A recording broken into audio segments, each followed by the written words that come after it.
Good afternoon, everybody. It is 2:30 Central Time here in Chicagoland, and we are back with a pop-up live for you.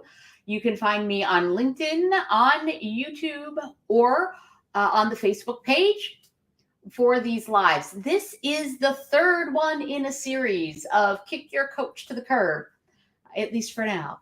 And we have been talking about coach hiring. And I'm not exactly sure what inspired me to go on rants about these. I think it was having more conversations myself with referrals or potential clients and realizing some things in the conversation that I felt were missing from the people that I was talking to, kind of in their preparedness, let's say. And therefore, the first week, you can find it on the YouTube. You can go back on LinkedIn and find it. You can look back on the Facebook page as well. I believe there, those posts are stored. But week one was all about knowing thyself. It was about understanding and really taking notes on how you like to work. What's your process? How have you worked in the past that it's worked really well? How have you worked with coaches in the past that didn't work so well? That's going to really help you figure out the next coach. Or if you're currently working with a coach, maybe you need to then pause and say, okay, these things are working with you and this other thing isn't working. Let's think about, making a little shift as we continue, right? You always should be more in control. And I think that is what I was sort of missing on a lot of these consults. It sort of felt like, tell me what I need. And I'm like, well, what do you want? Which is the next week was all about getting very clear on why you want to work with a coach. What is it that you want to achieve? And be specific. It could be dollar amounts. It could be a time frame. By this time, I want to feel more confident because I'm going after this and this and this. So be specific. Does it have to be a business goal? Maybe you're hiring a life coach or somebody for even job search and things like that are a little bit different than a business or executive coach. This may be, what is my life going to be looking like? What should I really be doing? It could be those sorts of things. And that's perfectly valid, but know the difference and know exactly what you want so that you can communicate that when you get to the client call, that first initial consult. That's what we're talking about today, is being more involved, being more in charge of that initial consult. And for this, your exercise is to take what you wrote down from weeks 1 and weeks 2 of this and look at that and then write down specific questions or specific statements that you want to tell this coach.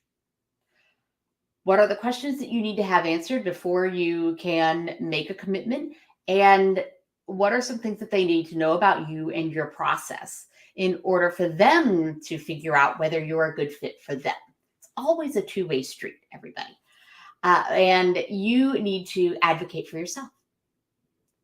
Now, when you're on this call, I want you to stand up because you will feel more empowered and your voice will sound a little bit better if you're on the phone. You can ground into the earth. And I want you to take up a little bit more space, even if you're virtual. I want you to see if you have a standing desk or if you could put your laptop on something so that you can stand, you'll have a little bit more energy. You will feel more empowered and more presentation-like that. The other person on the call, the coach themselves, does not have all the power in this relationship. You also have some of that power. And that is something that you could do with your body language. So you put a little air in your pits, as I say. Don't keep your elbows connected. That looks weird. But keep connected. Go ahead and gesture. Even if you're on the phone, keep, your other arm gesturing. Talk like normal. Ground into the earth. And that means keeping your weight centered. The minute you go off center and you're on one foot or the other, it's much easier for somebody to literally knock you over, to make you a pushover. And when it comes to this conversation, you want to stay in control and you don't want to be pushed over into a program that you don't want. And this translates to your brain. No, I've got this. I can stand firm. I don't have to say yes to this. Right? How many times have you been in the middle of one of those calls and you feel like, oh my gosh, but I'm going to feel so bad if I say no to this person by the end of this because they seem so nice and no. Cut that cord. That feeling of guilt or that feeling of obligation.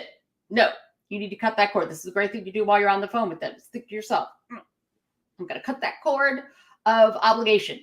I am not obligated just because I signed up for a consult to hire this person.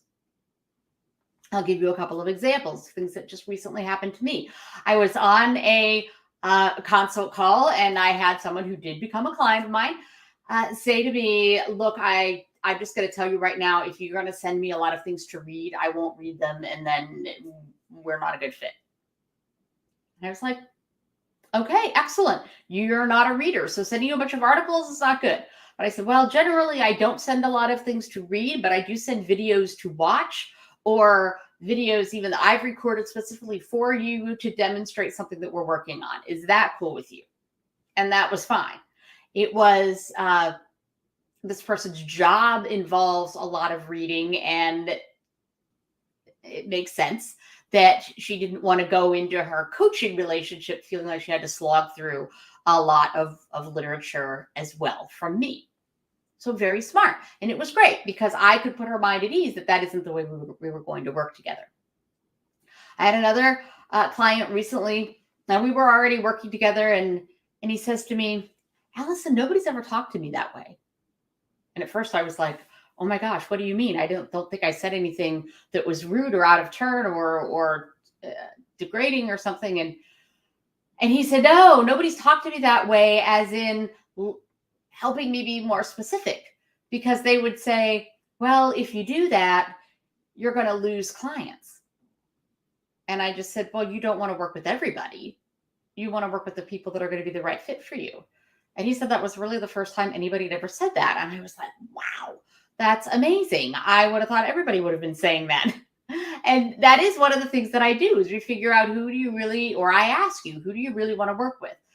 If you don't have a niche, perhaps we work on figuring out who you best speak to and help you figure out that niche. Or if you don't want to niche, we talk about the type of person that you work best with,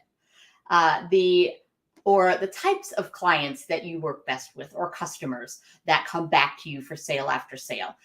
And we figure out who those people are going to be because of the way your body language speaks to them.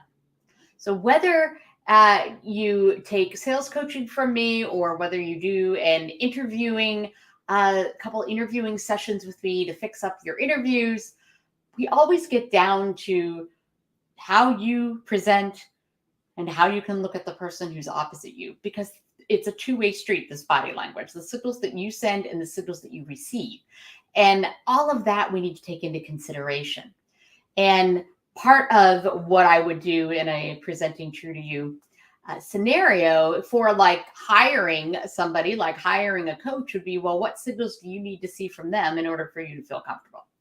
So that would be something else. Obviously, I can't do it on a LinkedIn Live because all of you are different. And that's something that's very individual. But I hope this helps you, or I'm sure it is reminding you of things that you already knew. So let's do a quick review. Make sure that you know how you work best and communicate that. Because if that particular coach doesn't work in that way, if you don't get a feeling that they work in a way that's going to work with you, it's probably not going to be the best fit, or you're not going to get the kind of results that you want. Now, I know that some people think, oh, well, I need to be broken out of my mold, or I need to be challenged. I think that's different, because you work and your brain works in a certain way, and you are going to respond better to certain types of coaching than others. Do you want to be told more specifically, given tasks, and have a lot of accountability throughout the time in between? That was, somebody else. It was very important that they had access to me in between sessions, that they could send me videos, or they could send me texts or emails, and that I would respond. And that it wasn't just the hour or hour and a half that was, quote unquote, contracted. Maybe that's important to you. Maybe you want it to be more online. Send me stuff and I'll do it and I'll figure it out. But I don't want to be talking to you in between. I don't want to feel like you're bugging me or hand holding me or pushing me faster than I want to go or whatever. So that you don't necessarily want that accountability or that check-in. Know that about yourself and communicate it. Also know specifically what you want to change and communicate that as well. Because we as coaches, we are going from our own experience and often we assume things, particularly if we had a little survey and there were some things for you to fill out and you wrote one thing and now we're hearing something different from you now. Hopefully they would say, well, you wrote on the survey this and now you're telling me this. Which do you really think it is, or what do you really think you want to focus on? Because maybe things changed from the time they wrote out the survey to 2 weeks later when you had the call. Who knows, right? Okay. So those are the things that you're going to bring with you to that consult. You're going to stand really firm. You're going to have some air in your pitch. You're going to be standing and you're going to hold firm because you don't have to feel obligated or feel badly if you tell this person, no, I don't think this is the right time. I don't think we're a good fit. And, do that coach the favor of saying it. If you really know in your gut you're not going to hire them, tell them right then. Don't do the whole song and dance. Oh, let me look at my finances and get back to you or whatever. Like, just do them the honor of saying, this has been a really wonderful conversation. Thank you so much for your time, but I've decided this isn't a good fit for me. If you need the time to figure out your finances or think about the cost, or hopefully you've talked to any other decision makers in your life. If there's somebody else at your company that would need to say okay to this, that you've already talked to them about the pricing and stuff that they're willing to pay to invest in you as a salesperson or as an executive. But if you didn't and you need to have that okayed by somebody else, be really honest about that as well. Well, this is great to have all of these numbers. I just need to take it to my CFO or whoever you would have to get approval from. And be really honest about that. And go ahead and do them also the honor of saying, I will give you an answer by such and such. Set up another call or say you will receive an email from me within 48 hours with my decision or something like that. That just leaves things, again, you're in charge of it rather than them having to track you down. But it also, I think I am very appreciative when potential clients do that with me, because it says that they honor me, they honor my time, that I don't have to be chasing them down, and that they are okay with saying yes or no, right? That they have their, their self-esteem and their self-worth and all of that intact. So do your potential coaches that favor as well. All right, everybody. I am done for today. Have a great Thursday and a wonderful weekend. I won't be seeing you next week. I don't believe so, unless I squeeze something in on Tuesday, because Wednesday I'm flying out for vacation. So next week you probably will not see me. You will be seeing me the following week. So have a great one, everybody.